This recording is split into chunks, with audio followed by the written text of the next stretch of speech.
Esse tema, irmãos, é muito bom. Dias atrás pude cooperar ali em Tambaú e foi esse mesmo tema. E isso é muito importante, principalmente para nós jovens que estamos formando a nossa posição doutrinária, conhecendo a confissão de fé cristã, até mesmo um posicionamento doutrinário pentecostal clássico, que é o assembleiano. A maioria de nós circula nos ambientes acadêmicos, nos ambientes sociais diversos, e um dos temas que o inimigo das nossas almas mais luta para trazer adulterações e equívocos é o tema da cristologia, que é da pessoa de Cristo. Por isso que é importante a igreja estar sempre revisitando esse tema doutrinário da pessoa e da obra de Jesus, porque é a figura central da fé cristã. E se a gente não tiver cuidado, tem coisas que a gente canta aí, tem coisas que são pregadas aí, que distorcem a pessoa ou a obra de Jesus. Então a gente tem que estar sempre voltando às Escrituras para lá encontrar o modelo correto. E aqui em Filipenses 2, do verso 5 até o verso 11, nós temos uma música, um hino primitivo. Alguns hinos da igreja do primeiro século foram registradas pelo apóstolo Paulo nas cartas que ele escreveu. Ali em Efésios capítulo 1 nós temos um hino, em Romanos 11, em Colossenses 1, em Efésios 5 nós temos um versículo que remonta a um trecho musical. Então Paulo estava sempre pegando trechos doxológicos, trechos de adoração e colocando nas cartas, motivando a igreja a cantar. Quando a gente pega tantos louvores da igreja dita primitiva e a pregação, a gente vai observar que eles rondam sempre no mesmo tema, que é morte e ressurreição de Jesus. Eles não pregavam nem cantavam outra coisa. Quando nós pegamos as pregações de Estevão, de Pedro, de Paulo, em Atos, só em Atos, todas as pregações deles circulavam em torno morte e ressurreição de Jesus. A igreja cresceu só com esse ensino, só com esse alimento, esse arroz com feijão. E quando ia cantar? Cantava de Jesus. Veja que coisa, né? Não cantava de anjo, não cantava de querubim, e nem de qualquer outra coisa que a gente gosta de cantar às vezes. Pessoa de Cristo. E isso foi suficiente para fortalecer a igreja e fazer ela ter condição de suportar a perseguição, as provações e ser aprovada em Deus, não é? E aqui em Filipenses 2, do verso 5 ao 11, nós temos a biografia de Jesus resumida. Os 3 estágios que nós podemos conhecer da pessoa de Cristo.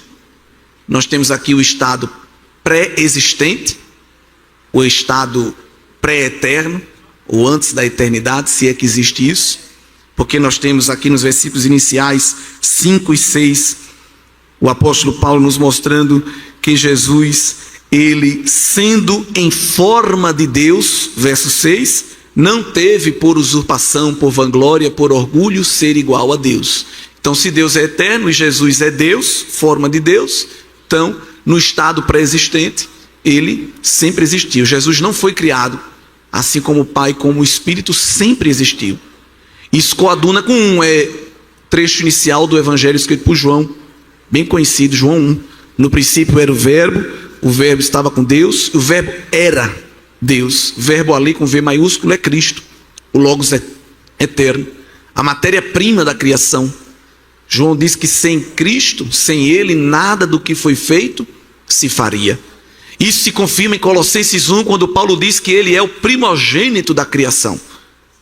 E por Ele tudo se foi feito, e nele tudo se sustenta, e nele tudo se consumará. Combina com Romanos 11, quando Paulo diz que porque dele, por Ele, para Ele são todas as coisas. Então Ele cria, Ele sustenta, e ele consuma a criação. O mundo busca estudar as origens da criação, mas a Bíblia dá a resposta, não só das origens de quem criou, mas a Bíblia também ensina quem mantém, quem é o mantenedor do universo e quem também vai concluir, porque Deus ainda está operando a criação, porque ela foi borrada, distorcida, obstacularizada pelo pecado. Então ela vai ser refeita, reorganizada, e isso vai ser feito através do Filho. No versículo 7, 8, nós vamos ver o estado encarnado de Jesus. Jesus sempre foi Deus, mas nem sempre foi homem, se tornou homem. Era necessário tomar a forma de homem. E isso foi discutido com o Pai e com o Espírito na eternidade. Porque na presciência de Deus ele sabia que o homem, ele permitiu. Se o homem não tivesse pecado, o plano da redenção também não ia entrar em cena. Então, aparentemente, a queda, o pecado foi algo ruim, claro, mas possibilitou a revelação do plano mais lindo de Deus, que não era uma espécie de plano B, porque Deus não foi surpreendido pelo homem, sempre foi o plano original de Deus. Vamos criar o homem à nossa imagem e semelhança. Vamos colocar nele a nossa impressão moral e ética, mas devido à rebeldia de Satanás e alguns adeptos, o pecado vai seduzir o coração deles. E a gente não pode deixar como está. E nesta conversa eterna, o Pai pergunta quem se disponibiliza aí, e nós vamos observar que não é o Pai, Deus Pai, que diz a Jesus, você vai ter que ir lá. O Filho mesmo é que toma a iniciativa. Jesus, ele mostra nos evangelhos que ninguém ia tirar a sua vida se ele mesmo não a desse. O texto bíblico diz que ele entregou-se a si mesmo. Não foi ninguém que entregou Jesus. Jesus tomou a iniciativa e disse ao Pai, eu resolvo a bronca. Conte comigo. Agora eu quero deixar também com o Senhor algo aqui ajustado. Porque quando eu aparecer encarnado e o povo começar a interagir comigo, vai gerar um vínculo de ligação muito forte. E depois como é que eu volto? Eles vão ficar com sentimento de orfandade. Porque o pai tinha dito ao filho, tá bem, você vai, mas você não vai ficar lá. Você vai, cumpre a tarefa, quando concluir, eu lhe trago de volta. Porque você para ir vai ter que se despojar da glória. Mas você não vai ficar despojado dela para sempre. Eu vou devolver, eu vou ressarcir. Eu vou lhe devolver essa glória que você vai abrir mão. Disse, pois é, mas haverá um vínculo. E como é que vai ficar essa questão do vínculo? A gente vai quebrar abruptamente? Então, pai, eu vou, faço a obra e volto. Mas eu quero um igual a mim lá. Eu quero um substituto da mesma natureza para ficar com o povo. E este outro é o Paráclitos, o Consolador, que não podia ser anjo, porque anjo já é inferior. E o filho disse ao pai, eu quero um igual. Então só podia ser a terceira pessoa, que era o Espírito Santo de Deus, que foi derramado para neste intervalo entre a primeira e a segunda vinda de Cristo, suprir esta ausência corpórea de Jesus. Porque o verso de número 9, 10 e 11 nos mostrará o último estado de Jesus, que é o que ele está agora, o estado exaltado. Não é isso? Jesus se tornou homem e nunca mais deixou de ser. Isso aqui é doutrina bíblica pura e sem mistura. E é muito bom porque nessa manhã de estudo bíblico dá para a gente trabalhar essas questões que geralmente a gente às vezes deixa até passar. Jesus se tornou homem e nunca mais deixou de ser. Já nos primeiros anos da igreja, algumas heresias quiseram distorcer este ensino bíblico. Haviam correntes que diziam que Jesus só era Deus, não era homem. Outras correntes diziam que ele era homem, mas não tinha nada de Deus. Outras diziam que ele era uma espécie de semideus. Quando ele se tornou homem, ele perdeu um pouco da sua divindade. Jesus não perdeu nada da sua divindade, nada da sua onipotência. Ele perdeu da glória. Porque o verso de número 5, Paulo convida a gente a ter o mesmo sentimento de abnegação e de renúncia que Jesus teve. Porque não é fácil o que Jesus viveu. O verso 6 diz que ele tinha por forma a forma divina, mas ele não teve por vanglória, não teve por orgulho. Há uma tradução que eu gosto que diz que ele não considerou sua existência numa forma igual a Deus como algo a se apegar. Nós nos apegamos a cargos, sejam eclesiásticos ou seculares, nos apegamos a posses, às vezes uma roupa, um sapato. A gente tem dificuldade até às vezes de doar para um irmão mais necessitado. A gente só quer doar quando o sapato já está aberto, quando a roupa está rasgada. A gente diz, vou doar para alguém. Não, se não serve para você, não serve para outra pessoa. Nós somos apegados demais, não é? a títulos, a posições, a honrarias, e ficamos com os nossos queixumes, com as nossas chorumelas pelo canto, quando nós perdemos uma posição, saímos do primeiro banco para o terceiro, saímos da ponta para o meio, como se a vida cristã fosse um jogo de futebol, que se eu estou no banco de reserva eu fico tristinho com o treinador, porque ele me substituiu, não é? E o reino dos céus, ele promove justamente isso. Uma hora coloca pessoas em destaque, outra hora...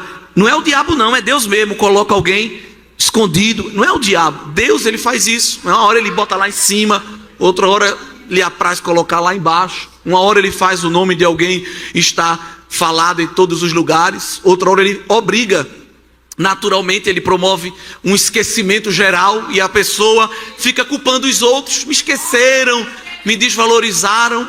Mas é o próprio pai que faz isso, não é? Ele fez com o filho tomou essa posição, por que é que nós não podemos tomar? Foi ele que colocou João Batista em destaque, mas foi ele que depois tirou João Batista e ele saiu à francesa para colocar Jesus em destaque. Seus coetâneos lhe procuraram dizendo: João, não dá certo isso, tu era o cara, só tu pregava, todo banner só tinha tua foto, agora chegou este aí, Nazareno, e só dá o nome dele. E João disse: eu passei a vida toda dizendo a vocês que eu estava apenas preparando o caminho e que ia vir um maior do que eu. Eu falei o tempo todinho. Que dificuldade para vocês entenderem isso. Ele está crescendo, eu quero que ele cresça mais e que eu diminua, porque eu só vim desamarrar a sandália dele. Eu só sou o trator que aplana a estrada para ele vir. Ele é poderoso, ele é maior do que eu. Isso é evangelho. E Jesus estava no ápice, no topo. Não tinha mais para onde ele subir, porque ele estava no topo. O diabo, que era um anjo, estava numa posição intermediária e olhou para o ser de Deus e quis aquilo que Deus tinha. Se rebelou, porque queria para si uma glória que nunca poderia ter. Qual foi a pena dele sumária? Foi expulso do céu. Jesus disse que viu ele cair do céu como um raio. E alguém diz: nossa, mas por que Deus fez isso? Não teve uma segunda chance? Porque os anjos, eles recebem um juízo mais severo do que os homens. Por quê? Porque aos anjos foi otorgado um grau de revelação maior que o nosso. Eles veem o que a gente não vê. Eles ouvem o que a gente não ouve. A gente só tem um grau de revelação limitado. Os seres angelicais estão vendo Deus face a face. Então eles não podem errar, porque eles têm um nível de informação perfeito. Então o diabo tomou a iniciativa, mesmo com toda a revelação que ele tinha à sua disposição. Ele tomou a iniciativa de pecar. Por isso a decisão de Deus foi sumária. Por querer ser igual a Deus, caiu do céu. Já o filho foi ao contrário. Mesmo sendo Deus, quis tomar a forma de criatura. Então nós vamos ver o diabo como criatura querendo ser divino. E nós vamos ver Jesus sendo divino, querendo ser criatura. E aí Jesus não cai do céu, Jesus desce do céu. Porque cair é um ato involuntário. Descer é um ato voluntário. Uma coisa é cair da escada, outra coisa é descer a escada. O diabo caiu porque queria ser Deus. Jesus desceu porque queria ser homem. Tudo isso por amor. Então, se eu chego num culto e o pastor disse que é para eu ficar à vontade, os irmãos sabem, Deus me usa mais de uma maneira doutrinária, tá bem? Eu sei que depois vai ter o pipoco e outros momentos, mas eu queria esmiuçar essa vacina de Deus aqui nesta manhã. Depois vocês marcham e fazem outras coisas, mas vamos comer assim, só essa papinha amassada aqui é importante. Se eu, quando chego num culto e sento na posição que a minha irmã está, mas por algum motivo logístico, alguém pegou esse lugar e me foi dada a segunda cadeira, se isso é suficiente para eu mudar de congregação, pedir carta de mudança, dizer que no ano que vem não formo, eu sou o mais miserável de um cristão. Eu sou mesquinho, eu sou medíocre. Eu sou um pedaço de caco podre que ainda não foi tratado pelo oleiro. Eu não aceito, eu só quero se for na frente. Eu só quero se for o primeiro. Era bom que Jesus dissesse ao Pai: homem, tomar forma de homem. Eu não. Porque Jesus, ele não se baixou, ele se rebaixou. Porque se Jesus tomasse a forma de anjo, ele já estava descendo de nível. Uma espécie, me permita só essa conjectura, de uma série B. Mas como Jesus tomou a forma de homem, foi logo para uma série D, meu filho, de vez. Você que se acha alguma coisa, Paulo bota a gente no lugar da gente aqui em Filipenses 2, quando diz que Jesus se humilhou tomando a forma de quê? Dessa pessoa que está sentada do seu lado. Foi uma humilhação para Jesus tomar a forma dessa pessoa que está aí do seu lado. Ah, mas você não sabe a marca do perfume que eu uso. Você não sabe a marca do solado do meu sapato. Você não sabe a marca da base que eu passo na minha unha. Tudo pó. Tudo pó. Ele sabe a nossa estrutura. Ele sabe que nós somos pó. Nada mais. É porque ele juntou esse pó com a água da vida, botou o sopro do Espírito, colocou dentro um tesouro, aí tá desse jeitinho bonitinho aí. Mas se ele tirar a água da vida, se ele tirar o fôlego e tirar o tesouro, meu filho, pode botar a marca de bolsa, pode botar a marca de chinelo, pode botar gel no cabelo, pode botar o que for. É um zumbi. Serve pra nada. Serve pra nada. Mas quando ele coloca o invólucro do Espírito e derrama dentro um pouco da graça, pode estar até de havaiana, o cabelo pode não estar com o melhor creme, mas quando alguém olha diz, tem um negócio assim que eu não estou sabendo explicar. Você tem Olha o mundo falando, boas energias, boa vibração. A outra puxa de um lado, amassa daqui, passa o reboco e não brilha. Mas quem tem o tesouro dentro do barro, glória ao nome de Jesus, se destaca. Se destaca. Seu evangelho. Louvado seja Deus.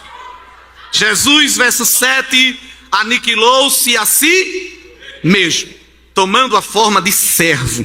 Se ele dissesse que Jesus tomou forma de servo, já estava bom. Mas ele disse que Jesus, na forma de servo, se fez igual a homem. Porque os anjos também são servos. Mas Jesus se rebaixou porque não foi um servo angelical. Foi um servo humano. E para acabar com tudo, se tinha ainda mais um nível para Jesus descer, ele desceu. E esse último nível da humilhação subterrânea de Cristo, digamos assim, está no verso 8. Não bastasse estar na forma de homem, humilhou-se a si mesmo. Não foi o sinédrio judaico, não foi o Império Romano, não foi o diabo. Jesus humilhou-se a si mesmo, tomando o caminho de uma morte de cruz. E a lei mosaica, em Deuteronômio, ensina que quem morresse em cruz era maldito. Então Jesus tomou para si a maldição. É importante salientar que Jesus tinha que vir cumprir o sacrifício por nossas vidas, satisfazendo a ira de Deus. O modo que Jesus ia morrer, tirando a questão espiritual, poderia ser qualquer um, desde que ele morresse, numa questão isenta da esfera espiritual. Se fosse para satisfazer a ira de Deus apenas, Jesus poderia morrer de qualquer maneira, entregar o seu corpo, derramar o seu sangue. Mas ele escolhe a morte de cruz para justamente descer ao mais baixo nível moral. Porque uma pessoa no mundo, ela baixa o nível moral pecando, cometendo erro, causando escândalo. Aí a moral dela vai lá para baixo. Mas como é que Jesus ia conseguir descer a moral lá para baixo se ele não ia pecar? Isso é um grande mistério. Porque Jesus ia vir como cordeiro imaculado, sem mácula, sem mancha, sem escândalo nenhum. Então como é que ele ia? Qual era a página que o nome dele ia aparecer de um grande escândalo? Não ia. Então como é que ele ia se humilhar ao mais nível baixo? Escolhendo a morte mais maldita numa cosmovisão judaica. E por isso que Jesus morreu na cruz. É Jesus mostrando que aquele que tinha a maior honra e a maior glória abriu mão de tudo e passou o maior escárnio e a maior vergonha por causa de mim, como diz o tema, por causa de você, foi por amor. Então se eu peço a um jovem para ele fazer uma oração em praça pública e ele morre de vergonha, não, eu não, pelo amor de Deus. Se dentro da classe um professor lhe faz uma pergunta sobre a sua fé e ele se pudesse formar um casco de tartaruga e se esconder, meu Deus, não vou falar nada, o que vão pensar de mim? Se nessas oportunidades que tenho para expressar o meu amor a Cristo, eu me envergonho, Bom seria que quando Cristo teve a oportunidade de expressar o seu amor por nós, ele também se envergonhasse ao Pai. Nazaré? Não, Pai. Eu moro na região metropolitana da glória. Eu moro no bairro do trono, no Alphaville da revelação da glória excelsa. Morar em Nazaré? Me dê pelo menos um condomínio na beira da Galileia. Por favor, Pai, tenha misericórdia. Qual é a maternidade que eu vou nascer? A minha mãe vai ter direito a um plano de saúde nacional, prêmio? Uma acomodação de um quarto individual? Numa estrebaria, Pai? Numa manjedoura? Ouvindo mugidos e balidos? Não. E qual é o meu meio de transporte? O Senhor vai me liberar um ticket posto, um vale combustível? Porque eu vou andar muito. A pé, Pai? Não, tenha misericórdia. Eu vou para a região da Palestina. É semiárido, é torrão, é sol caustigante. O Senhor vai me dar algum voucher para as hospedagens? Não, não. Uma vez alguém chegou para Jesus e disse: eu quero te seguir. Jesus disse: meu filho, não venha me seguir, porque vir me seguir não tem lucro. Eu estou pior do que passarinho e do que raposa. Porque passarinho tem onde ir dormir no final do dia, e a raposa também. Mas o Filho do Homem não tem nem travesseiro para reclinar a cabeça. Não venha me seguir procurando mudar de vida, realizar o sonho da casa própria, trocar de carro, que eu não tenho isso para lhe oferecer, não. O que eu tenho para lhe oferecer é cruz, é lágrima, é choro, mas lá no final há uma coroa. Aleluia. Jesus nunca iludiu ninguém com falsas expectativas. Nunca. Jesus podia dizer então: Pai, não quero nada disso. Eu quero de volta o que é meu. Não. Tudo de Jesus era emprestado. Já observou? A manjedoura foi emprestada, emprestaram a ele aquela estalagem. Quando Jesus foi ministrar a ceia, memorial da igreja, o cenáculo foi emprestado. Para chegar em Jerusalém, o meio de transporte que foi o jumento foi emprestado. Tudo na vida de Jesus era emprestado. Nada era dele.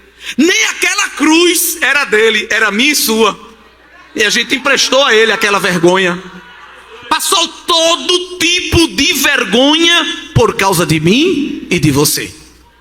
Às vezes estou falando de coisas práticas, porque isso acontece no dia a dia.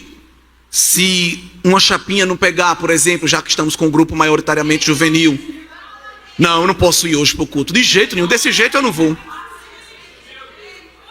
Por causa disso, enche a mão aí de 2 produtos, passa e pronto, e vem-te embora. Não, mas eu não achei o tamanho que combina com aquele cinto que foi especial para um congresso. Eu não posso ir sem esse cinto. Pode. O que você não pode é perder as vestes de salvação. As outras vestes você pode perder, pode trocar a cor. Mas Zezinha vai dizer que eu não estou combinando. Você tem que combinar é a sua alma com a de Cristo. Isso aqui, meu filho. Entendeu? Mas é porque agora tem mídia e a menina passa fotografando. Você tem que preocupar é com a mídia do Espírito Santo, que lhe fotografa toda hora. Eita glória! Quando ninguém vê, ele está te vendo. É ele que você tem que agradar, irmão. 3 horas e meia para alinhar um cabelo. E se dobrar o joelho 5 minutos tem cãibra. 2 horas segurando um pente e um secador. Mas se ficar 5 minutos cantando medley, ai, dá pra mim não. Tá morto e não sabe. Imagina se Cristo olhasse para a sua rota e dissesse ao Pai: não, Pai, é muita vergonha, é muito opróbrio, é muito desprezo. Quero não. O Senhor vai pelo menos mandar uma irmã vendedora da Natura me abençoar com um kit cosmético para eu cuidar da minha pele? Não. Não, porque Isaías 53, que é bem conhecido nosso, se vocês não tiverem nenhum problema em abrir, vale a pena. Isaías profetizou sobre o padrão estético de Jesus. Olha. O O padrão estético de Jesus foi profetizado por Isaías centenas de anos antes. Se Jesus chegasse num culto aqui, Jesus homem, antes da sua exaltação, ninguém ia correr. Nos dias atuais, ninguém ia correr para tirar uma foto com ele. Nos dias atuais.